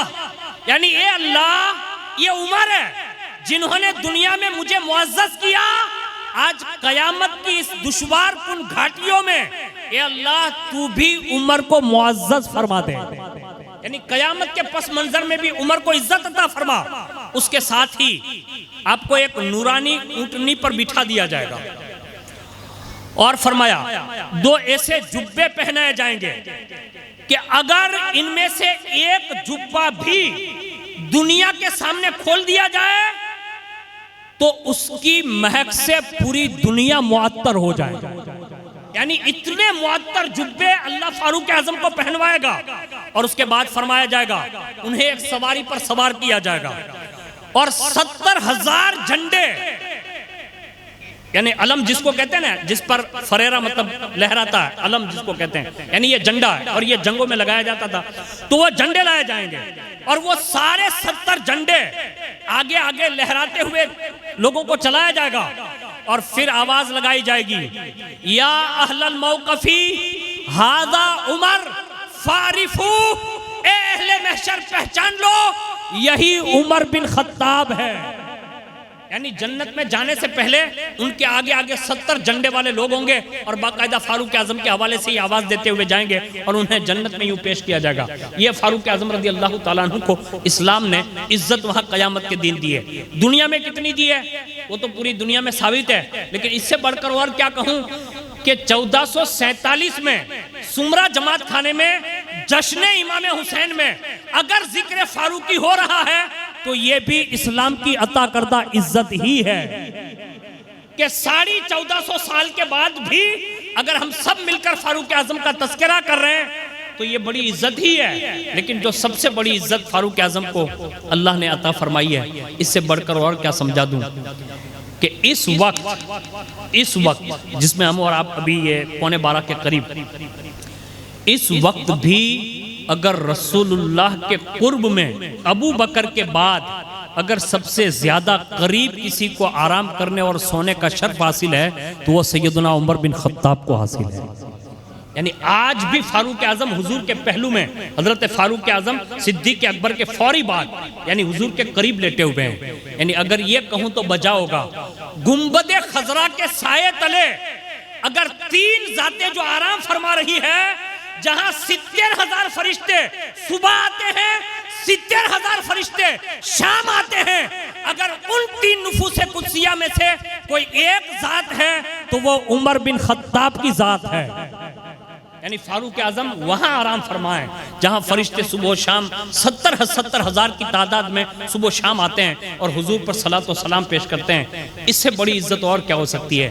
लेकिन यारो, हमें और आपको चाहिए कि फारूक आजम जो दीन के करीब आए ना, उसमें कुरान का रोल बेहतरीन रहा।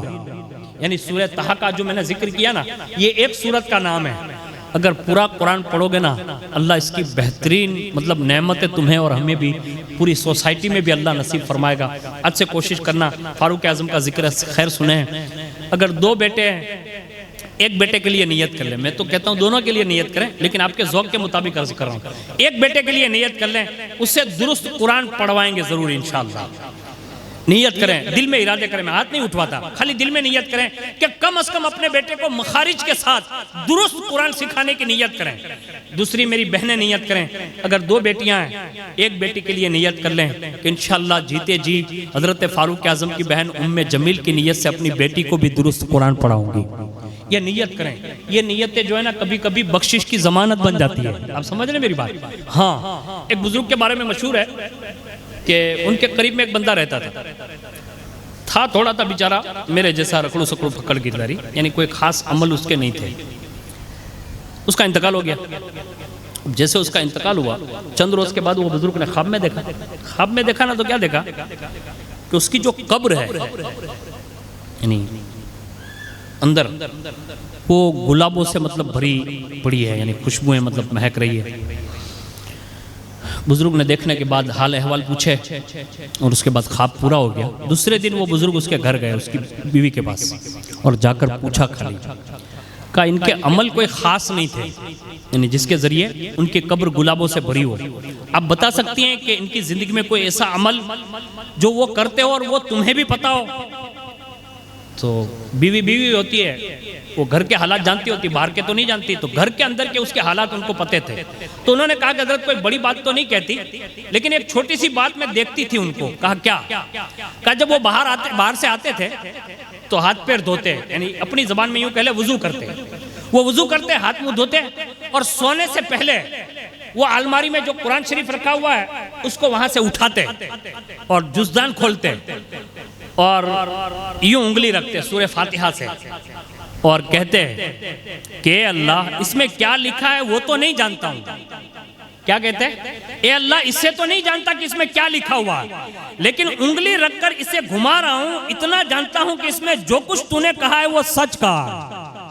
बस ये रोजाना जितने कुरान के औराक मतलब मिलते उस पे वो ऐसे ऐसे हाथ घुमाते जाते हैं। जहां तक उनको मौका मिलता रात की उस तन्हाई में वो हाथ फेरते जाते। जब वो थक जाते जुज़दान बंद करते, कुरान बंद करते, अलमारी में चुम कर रख देते और उसके बाद आकर सो जाते। बस एक अमल देखा कि रोजाना रात में कुरान खोला करते थे। बस उस बुजुर्ग ने फरमाया हो न हो, उसकी रात की तन्हाई में ये अमल अल्लाह ने पसंद फरमा लिया। यानी कुरान अगर सिर्फ बंदा देखे और उस पे हाथ रख के ऐसे खाली उंगली भी घुमा लेना तो भी अल्लाह उसके साथ ये अच्छा सलूक करता है। तो अपने बच्चों को सच्ची मानों में अगर कुरान पढ़ने सिखा दोगे तो कितना इनाम देगा अल्लाह। ये कुरान ही से मिल सकता है और उसके सिवा कोई सूरत हाल नहीं है। अब कोशिश कीजिए अपने बच्चों के मामले में। और जाते जाते फारूक आज़म रज़ी अल्लाह तआला अन्हु का जो सबसे ज़्यादा पावरफुल मिजाज रहा वो ये था कि वो रसूलुल्लाह से बड़ा प्यार करते थे, और इस हद तक प्यार करते थे कि जितनी भी रिवायतें मैं पढ़ दूं ना उतनी कम होगी, लेकिन एक गैरत वाली एक रिवायत पढ़ देता हूँ जिसे आपको ये अंदाजा होगा कि आज हमें भी अपने नबी के मामले में कितना गैरतमंद होना चाहिए। आज हम लोग क्या करते हैं, मेरे अब्बा के खिलाफ कोई गाली बके तो संधी चाकू मारी दे, यानी ये गैरत है बाप की। माँ को कोई गाली दे तो हम उसको मार देते हैं। और इस दौर में बड़ी तेजी के साथ रसूलुल्लाह के खिलाफ कुछ बदबख्त लोग जो है बकवास करते हैं। हमें मारने का हुक्म नहीं कि उसको जाके मार दें, नहीं, लेकिन कम अज कम इतना एहतियात तो जरूर करना चाहिए कि लोगों को इतना तो पता चल जाए कि गोंडल में भी रसूलुल्लाह के आशिक लोग रहते हैं। ये हम सबको करना चाहिए। कुछ नौजवान हैं, कुछ उलमा हैं, कुछ मशाइख है, सादात है, कोशिश करते हैं, लेकिन पीछे से लोग उसकी टांगे ऐसे खींच लेते हैं, तुमने हूं पड़ी, तुम्हारे क्या जाऊं। अरे ये रसूलुल्लाह के लिए निकल रहे हैं, आप उसको पीछे हटा रहे हैं। तो कहा मौलाना पकड़ी जाए तो पची था है हूं। मैंने कहा याद रखिए, जो रसूलुल्लाह के लिए आवाज बुलंद करता है, दुनिया चाहे उसे सजा समझे या कुछ भी समझे, कोई पकड़ा जाए या गिरफ्तार हो जाए, लेकिन रसूलुल्लाह उसकी पुष्ट पनाही जरूर फरमाते हैं। इसको याद रखिएगा। हमें रसूलुल्लाह के लिए काम करना है, हमें किसी समाज के लिए काम नहीं करना और ना दिखावे के लिए करना है। लेकिन ये गैरत फारूक आज़म की थी। एक बार हुजूर की बारगाह में दो बंदे आए, एक मुसलमान है मुनाफिक और एक यहूदी। झगड़ा क्या था, जमीन के ताल्लुक से या किसी और मामले में। ये दोनों झगड़ा लेकर हाजिर हुए, हुजूर से कहा कि फैसला कर दीजिए। हुजूर ने फैसला कर दिया। अब फैसला जो है वो यहूदी के हक में गया। हुजूर ने फरमाया, अब जैसे हुजूर के फैसले के बाद बाहर निकले ना, तो बाहर निकले ये मुसलमान जो मुनाफिक था ना, उसने क्या कहा, एक जुमला कहा मुझे माज़अल्लाह रसूलुल्लाह का फैसला मंजूर नहीं है। तो यहूदी ने कहा मुसलमान है और ये कह रहे हैं कि रसूलुल्लाह का फैसला मंजूर नहीं है। कहा? तो कहा आप फैसला किससे कराओगे? तो उसने कहा उमर से कराऊंगा। किसने कहा? ये मुनाफिक मुसलमान जो था ना उसने। तो यहूदी ने कहा ठीक है, जो फैसला रसूलुल्लाह ने किया है वही उमर करेंगे, अब उनसे कराओ या इनसे कराओ। कहा नहीं, मुझे उमर के पास ले चलो। अब फारूक आज़म के पास दोनों पहुंच गए। अब जैसे ही दोनों पहुंचे तो ये यहूदी ने तस्करा कर दिया और उस यहूदी ने हूबहू वही जुमला कहा जो ये मुनाफिक मुसलमान ने कहा। उसने कहा उमर, कहा क्या?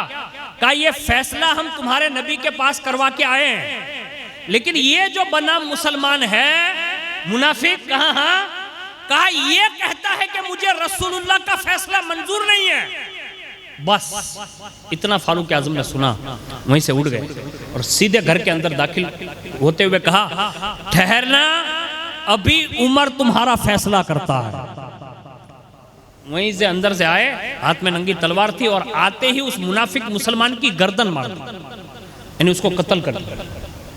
और जैसे कत्ल किया तो वो यहूदी डर गया और भागा और सीधा रसूलुल्लाह के पास गया और कहा, मैं जिस बंदे को लेकर आया था ना, उसको उमर बिन खत्ताब ने मार दिया है। और उस मुनाफिक मुसलमान के जो रिश्तेदार थे वो भी हुजूर के पास पहुंच गए और किसास किसास किसास नारा लगाने लगे। कहा, उमर ने मुसलमान को मार दिया, इसलिए बदला चाहिए, यानी उमर की भी गर्दन मारी जाएगी। तो देखिए इतने सारे लोग जमा हो गए, हुजूर कितने कॉन्फिडेंस में है। हुजूर ने एक जुमला बरजस्ता इरशाद फरमाया, कहा, उमर ने मारा है? कहा हाँ। कहा, अगर उमर ने मारा है तो उमर कभी मुसलमान पर तलवार नहीं उठा सकता। यानी ये कॉन्फिडेंस था हुजूर का, अपनी मोहब्बत के हवाले से। कहा, ये मोमिन को कभी नहीं मार सकता। तो कहा, ये देखिए, ये इसकी गर्दन मार दी है। तो कहा, एक काम करते हैं, उमर को ही बुला लेते हैं। फारूक आजम को पैगाम किया, हुजूर की बारगाह में तशरीफ लाए। जैसे तशरीफ लाए ना, हुजूर ने पूछा, कहा, उमर क्या मुसलमान को तुमने मारा? तो जुर्रत देखिए, अर्ज करते, या रसूल अल्लाह, जो आपका हुक्म माने नहीं, जो आपका हुक्म माने नहीं, और वो ये कहे कि मुझे रसूलुल्लाह का फैसला मंजूर नहीं, तो उमर उससे मोमिन ही तस्लीम नहीं करता। और जो मोमिन नहीं, हुजूर का फैसला माने नहीं, वो मेरी नजर में मुसलमान है नहीं, इसलिए मैंने मोमिन को नहीं मारा है, रसूलुल्लाह के फैसले को तर्क करने वाले और रद्द करने वाले को मारा है, यानी मुसलमान की गर्दन नहीं मारी है। बस अभी ये जुमले फारूक आजम ने ये कहा ना कि जो महबूब का हुक्म न माने वो मोमिन नहीं, अल्लाह ने उसी वक्त एक आयत नाजिल फरमा दी और फारूक आजम की तायीद कर दी कि कयामत तक जो रसूलुल्लाह का फैसला नहीं मानेगा वो कभी भी मोमिन नहीं हो सकता। तो ये फारूक आजम रज़ी अल्लाह ताला अन्हु की गैरत थी, और उसी गैरत के साथ जिंदगी भर बाकायदा उन्होंने गुजारी। और उनकी गैरत में मेरी बहनों तक भी एक बात पहुंचा दूं जिससे आपको ये अंदाजा होगा। मैं आपको तंज नहीं करता, मैं यकीनन आपका बड़ा एहतराम करता हूँ, कौम की जितनी भी बेटियां हैं, लेकिन भाइयों की तरफ से एक पैगाम दे रहा हूँ। फारूक आजम की गैरत सुनिए। इनमें सैयद साहब कौन है? अपना सैयद साहब, माशाअल्लाह। આપણે બાપુ કહેવાય, બાપુ કહીએ ને આપણે, સૈયદ સાદાત અહેલે બેત બાપુ। અમે ગામડાના માણસો છીએ, અમારે ત્યાં કોઈ બેન દીકરી આમ હાડલો રાખે ને, मतलब તમારે ત્યાં બાયું એને મેણા મારે, લે કે તું ही ओझल करवा मड़ी, ऐसा बोलते हैं, है ना। ये समझाने के लिए अर्ज कर रहा हूँ। हम सब जानते हैं सबसे ज्यादा किस खानदान में पर्दा होता है? सादात, यानी उनकी ख्वातीन जो है वो बाकायदा बुर्का पहनती है, और उनके घर पे जाएंगे तो बाकायदा उनके घर पे पर्दा लटका रहेगा। और हमारे यहाँ आज भी, मैं जिस शहर में रहता हूँ ऊना में, वहाँ सैयदवाड़ा है, यानी बड़ी तादाद में सादात किराम लोग वहाँ बसते हैं अल्हम्दुलिल्लाह।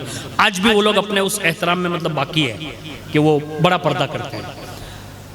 आखिर ये खानदान नबूवत में ये जो पर्दे की सिस्टम है, इसको कभी आपने चेक किया कि ये आया कहाँ से? अब गौर कीजिएगा, मैं जो जुमला कह रहा हूँ, शुरुआत में जब इस्लाम नया नया फैल रहा था तो हुजूर की 11 अज़वाज, हुजूर की 4 बेटियां, ये शुरुआत है। और खानदान अहले बैत में, बनु हाशिम में जितने जितने मोमिन मुसलमान होते जा रहे थे, तो हुजूर के पास जब मस्जिद नबवी में जैसे जैसे लोग आते जाते थे तो वफ्द की सूरत में आते थे, तो कुछ सवालात हुजूर से करते करते हुजूर की अज़वाज से भी होते थे, यानी बीवियों से भी। कुछ बातें हुजूर की बेटियों से हो जाती या बीवियों से हो जाती। और ये सारा पस मंजर शुरुआत में फारूक आजम देख रहे थे, यानी महसूस कर रहे थे।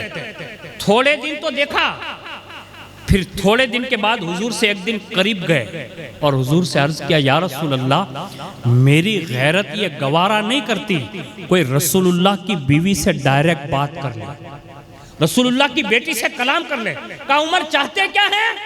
कहा, काश अल्लाह कोई ऐसा हुक्म नाजिल फरमा दे कि रसूलुल्लाह की बेटियों और बीवियों के लिए और उनके खानदान के लिए अल्लाह पर्दे का हुक्म नाजिल फरमा दे। ये किसकी गैरत? ये फारूक आजम की गैरत है। कहा, मैं ये चाहता हूं कि अल्लाह को ऐसा हुक्म नाजिल फरमा दे। बस अभी फारूक आजम ने ये राय पेश की, अल्लाह ने उसी वक्त रसूलुल्लाह के खानदान के लिए पर्दे का हुक्म नाजिल फरमा दिया। यानी पता ये चला, ये रसूलुल्लाह के खानदान के घर में जो ये पर्दे वाली बात है ना, उसकी राय पहले पेश करने वाले उमर बिन खत्ताब है। यानी ये फारूक आजम की गैरत पर ये आयतें नाज़िल हुई और उसके बाद आम मोमिन के लिए जो पर्दे का हुक्म आ गया। अब हमारे यहाँ पर्दे का जो रुझान पेश किया जा रहा है, लोग क्या कहते हैं कि इस्लाम ने औरतों को मतलब वो अपनी भाषा में कह रहा हूँ गुण में बंद कर राखी दी थी। गुण में बंद नहीं करने का नाम पर्दा है, ये गलत फहमी है। हमारे यहाँ जो इस्लाम का हकीकी मानों में पर्दा है, कम अज कम वो अपने उस जिस्म को जो नमाज में छुपाती है, बस इस अंदाज में किसी कपड़े से छुपा ले, बस यही पर्दा है। यानी कम अज कम उसके वो आज़ा जो छुपाने वाली चीजें उसको उसकी वो पाबंद रहे, यही इस्लाम है और यही इस्लामी पर्दा है। हमारे यहाँ तो लोग ये कहते हैं कि इस्लाम का जुल्म है। अल्लाह की इज्जत की कसम, कोई जुल्म नहीं है, बल्कि इस्लाम ने पर्दे का हुक्म देकर हमारी कौम की बेटियों को इज्जत की जगह पर बुलंद फरमा दिया। बस मेरी बहनों को समझने की जरूरत है। मैं आपसे ज्यादा कोई डिस्कस नहीं करता, लेकिन इतना सिर्फ अर्ज करता हूँ कि फारूक आजम की गैरत आप लोगों के लिए इतनी है और वो खुद कितनी गैरत करते थे मालूम है, यानी पर्दे के मामले में। एक मरतबा किसी ने देखा कि फारूक आजम घर के ओटे पर बैठे हुए हैं। आज हमारे यहाँ बहनों की भी एक आदत है, मैं बहनों से तंज के तौर पर नहीं कह रहा हूँ, इस्लाह के तौर पर अर्ज कर रहा हूँ, अगर समझ में आ जाए तो कोशिश कीजिएगा। कई हमारे यहाँ घर ऐसे होते हैं जिसमें ओटे पर ऐसे बाहर बहनें बैठी हुई हैं, ऐसे सर पे चादर भी नहीं है, ऐसे ही बैठे हुए 2-3 औरतें बैठी रहती है, कहीं भी बैठी, वो किसी की भी औरतें हो, मैं खुद अपने घर की भी बात कर रहा हूँ, मेरी घर की भी हो सकती है, ऐसे बैठी रहती है असर और मगरिब के बीच में, और वो भी खुले सर। आपको पता है असर और मगरिब के बाद बस्ती में जितने जिन्नात, भूत, पलीद या जितनी भी चुड़ैलें या जो कुछ भी होती है ना बलाएं, वो सब समंदर की तरफ सफर करते हैं, यानी जाते हैं निकल के। आप जब बाहर बैठी रहती है, खुले सर बैठी रहती है, हो सकता है कि कोई एक नजर आप पर डाल देगा और वो आपको खाली छू लेगा ना, तो आपकी जिंदगी तबाह कर सकता है वो। इसलिए इस मामले में हम सबको चाहिए कि अपनी बेटियों को ओटे पर न बैठने दें मगरिब और इशा के दरमियान। ये जिन्नातों, भूतों, पलीदों, बलाओं के निकलने का वक्त होता है जो समंदर की तरफ वो जा रहे होते हैं बस्तियों से, इसलिए हमें बाहर नहीं बैठना चाहिए। इसके लिए बचिए। और एक गैरत ये है कि जब कौम की बेटियां अंदर जब तक गैरतमंद रहती है ना, तो माँ बाप के अंदर भी गैरत कितनी होनी चाहिए, वो फारूक आजम से सीखिए। फारूक आजम एक मरतबा ओटे पर बैठे हुए, एक बंदे ने देख लिया, देखते पूछा, कहा उमर, कहा क्या, कहा इससे पहले कभी अंदर बाहर बैठे हुए देखा नहीं था कि आप ओटे पर बैठते हैं, आप ओटे पर क्यों हैं? तो फारूक आजम ने कहा आज घर में कोई नहीं है, यानी घर में कोई नहीं है मर्द। कहा तो कहा आज मेरी बेटी हफ्सा आई हुई है, हजरत हफ्सा आई हुई है। और हजरत हफ्सा कौन है? रसूलुल्लाह की अज़वाज में से हैं। ये कहा आज हजरत हफ्सा आई हुई है और वो अकेली घर में है। तो उमर की गैरत इस बात को भी गवारा नहीं करती कि बेटी के साथ भी तन्हा बैठूं। इसको कहते हैं बाप की गैरत। अगर हम ये गैरत को महसूस करेंगे ना, तो हम अपनी बेटियों को बाजारों में जाने नहीं देंगे, अपनी बेटियों को रोकेंगे। और बाप जब गैरतमंद बन जाता है ना, तो अल्लाह उसके सदके में बेटी को भी गैरतमंद बनाता है। और इस अंदाज में हमें और आपको अपनी बहनों को ये कोशिश करके उन्हें हया दिलाने की ज़रूरत है कि जब बेटियां हयादार बनेगी तो इंशाअल्लाह हमारे माशरे में बहुत सारे काम जो है ना, वो इंशाअल्लाह खुद ब खुद रुकते हुए नजर आएंगे। जो भी बातें पेश की, अल्लाह ताला से दुआ करता हूँ कि अल्लाह रब्बुल इज़्ज़त मुझे आपको सबको इस बातों पर अमल की तौफीक अता फरमाएं। और बिलखुसूस शान फारूक की जो बयान की गई है, ए अल्लाह फारूक आज़म के गैरत के सदक़े में हमें भी गैरत ईमानी नसीब फरमा। ए अल्लाह हमारी कौम की बेटियों को गैरत हया नसीब फरमा। ए अल्लाह तेरे प्यारे हबीब सल्लल्लाहु अलैहि वसल्लम के तसद्दुक से हमारे इस जलसे को कबूल फरमा।